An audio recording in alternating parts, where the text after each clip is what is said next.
क्या आपने कभी किसी उपवन को संजोते हुए माली को देखा है? कभी किसी एक वृक्ष पर दीमक लग जाते हैं। माली उस एक वृक्ष का नहीं, समस्त उपवन का उपचार करवाता है। अब आप कहेंगे ये कैसी मूर्खता है, दीमक एक वृक्ष पर लगे हैं, समस्त उपवन का उपचार किस लिए करवाना? अरे परिश्रम बचा सकते थे। किंतु माली अच्छे से जानता है दीमक भले ही एक वृक्ष पर लगे हो, नाश पूरे उपवन का कर सकते हैं। अब माली की ये सोच, ये सीख कहीं और भी लागू होती है। इस संसार में हम केवल अपने परिवार के विषय में सोचते हैं, उनका ध्यान रखते हैं, प्रयास करते हैं कि वो संपन्न रहे, सुखी रहे, और उसी समय इस समाज के कुछ विरोधी तत्व इस समाज को खा जाते हैं, इसे नष्ट कर जाते हैं, और हमारा ध्यान केवल अपने परिवार पर। इसलिए जब बात आती है राष्ट्र की, देश की, तो उसके लिए भी निर्णय लेना होगा, उसके लिए भी त्याग करना होगा। और स्मरण रखिए, जो भी समस्या है उसका निवारण पूर्ण रूप से करना अनिवार्य है। इस संसार में हर एक व्यक्ति जो अपने परिवार का भी ध्यान रखेगा, समाज का भी ध्यान रखेगा, और उचित रूप से इस देश का भी ध्यान रखेगा, तभी ये देश संपन्न कहलाएगा। कहा जाता है जीवन में प्रेम करना ही सुख का मूल है। सत्य भी। अब प्रश्न ये उठता है कि प्रेम किससे किया जाए? यदि आपको कुछ क्षणों के लिए सुख चाहिए तो प्रेम कीजिए अपनी रुचियों से। यदि आपको कुछ दिनों के लिए सुख चाहिए, प्रेम कीजिए अपने मित्रों से। यदि आपको कुछ महीनों के लिए, कुछ वर्षों के लिए या अनेक वर्षों के लिए सुख चाहिए, तो प्रेम कीजिए अपने परिवार से, माता पिता, अपनी संतान, पति पत्नी, अपने संबंधियों से। किंतु यदि आपको सदा सदा के लिए सुखी रहना है, तो प्रेम करना होगा केवल अपने कर्मों से। क्योंकि संबंध चाहे जैसा भी कभी ना कभी टूटता ही है। ये संसार कुछ ऐसा ही है कि जिसका साथ मिलता है उसका साथ छूटता भी। केवल कर्म ही एकमात्र ऐसा है जो कभी आपका साथ नहीं छोड़ेगा। मृत्यु के पश्चात भी यही कर्म आपको जीवित रखते हैं। इसलिए सदैव स्मरण रखिए, ये कर्म धर्म समझ कर निभाइए। जीवन के अंतिम क्षण तक कर्म से प्रेम कीजिए, जीवन के अंतिम क्षण तक सुखी रहिए। और मैं तो सदैव कहता हूं, तू बस कर्म करते जा, फल की चिंता ना कर। क्या आपने कभी जल को अपनी मुट्ठी में बंद रखने का प्रयास किया है? चलो आज करते।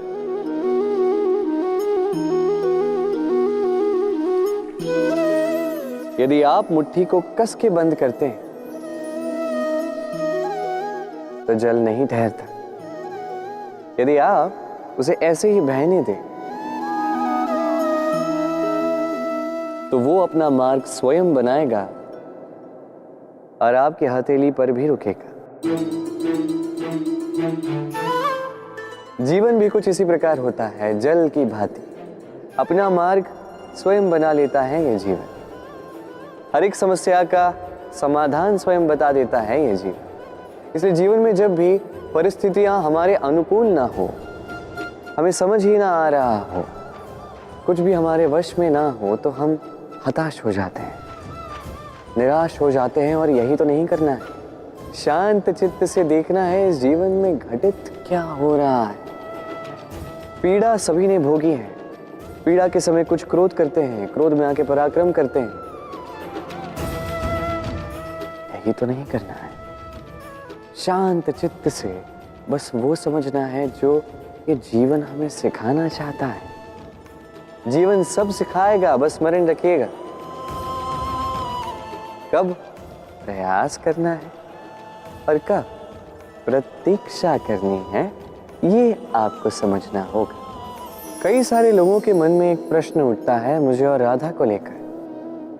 कहते हैं ना मैं और राधा साथ में रहते हैं, ना हमारा विवाह हुआ है, मैं यहाँ द्वारका में, राधा वहां बरसाना में, तब भी इतना प्रेम कैसे? ये संबंध है कैसा? मैं उनसे सरल सी बात कहता। आप कभी अपने दर्पण में देखिए, अपनी दोनों आंखों को देखकर उनसे पूछिए कि ये दोनों आंखें एक साथ क्यों बंद होती हैं, एक साथ क्यों खुलती हैं, एक साथ क्यों सोती हैं, एक साथ क्यों रोती हैं? आजीवन किसी व्यक्ति से संपर्क बनाए रखा जा सकता है बिना उनसे मिले। कुछ ऐसा ही प्रेम है मेरा और राधे का भी, और कुछ ऐसा ही तो होता है प्रेम दो नैनों की भांति, जो कभी मिलेंगे नहीं पर सदा सदा के लिए साथ जुड़े रहते हैं।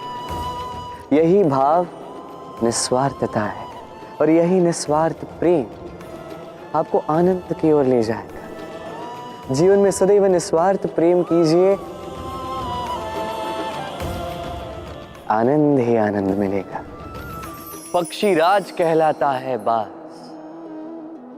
बाज की जीवन आयु लगभग 70 वर्ष। अब 40 वर्ष में आते आते उसके पंजे लंबे और लचीले हो जाने लगते हैं, चोंच टेढ़ी हो जाती है, पंख भारी हो जाते हैं, अर्थात वो भव्य उड़ान नहीं है, वो शक्ति नहीं। अब बाज क्या करे? बाज सबसे कठिन चयन करता है, चयन स्वयं की पुनर्स्थापना कर। सर्वप्रथम किसी विशाल पर्वत पर जाता है, एकांत में अपना एक घोंसला बनाता है, और फिर चट्टान पर अपनी चोंच मार मार के अपनी चोंच ही तोड़ देता है। फिर प्रतीक्षा करता है चोंच के पुनः उग जाने की। फिर वही अपने पंजों के साथ भी करता है। तत्पश्चात अपने भारी पंख एक एक करके स्वयं नोच के निकाल देता है। फिर 150 दिन की पीड़ा सहने के पश्चात उसे फिर मिलती है वही भव्य उड़ान, वही शक्ति, और फिर वो जीवन के अगले 30 वर्ष जीता है। क्या समझे? यदि इच्छा शक्ति हो तो एक दुर्बल भी बलि बन सकता है। आप भी यही कीजिए, अपने बीते हुए कल के अस्तित्व का भार त्याग दीजिए और कल्पना की एक उन्मुक्त उड़ान भरी, स्वयं की पुनर्स्थापना करिए, तभी सर्वश्रेष्ठ बनेंगे। और स्मरण रखिए, ये छोटे छोटे आरंभ ही बड़े बड़े शिखर तक ले जाते। बल, शक्ति, पराक्रम इस संसार के विकास का मूल है। परंतु कभी सोचा है कि प्रकृति ने हमें ये बल, शक्ति, पराक्रम क्यों दिए? ताकि हम जीवन में किसी का उद्धार कर सके, किसी की सहायता कर सके, किसी के लिए कुछ अच्छा कर सके, किसी निर्धनी, किसी दुर्बल की रक्षा हम कर सके, इस बल, इस शक्ति का सदुपयोग कर सके। कभी आप देखिए किसी ऐसे व्यक्ति को जिसके पास अटल शक्ति है पर साथ ही अटल अहंकार भी, जो स्वयं को ही सर्वश्रेष्ठ मान लेता है, बुरे कर्म करता है।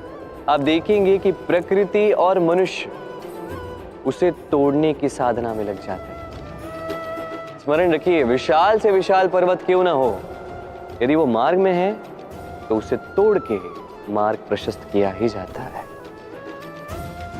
तो यदि आपके पास शक्ति है, बल है, पराक्रम है, तो इसका सदुपयोग कीजिए, किसी की सहायता कीजिए, किसी की रक्षा कीजिए। यदि आप अपनी शक्तियों का दुरुपयोग करते हैं तो स्मरण रखिए, आप अपने ही विनाश को आमंत्रित कर रहे हैं। अब बल अर्जित करने के पश्चात, ये शक्ति अर्जित करने के पश्चात आप स्वयं का विनाश चाहते हैं या इस संसार का उद्धार चाहते हैं, निर्णय आपका है। राधे राधे।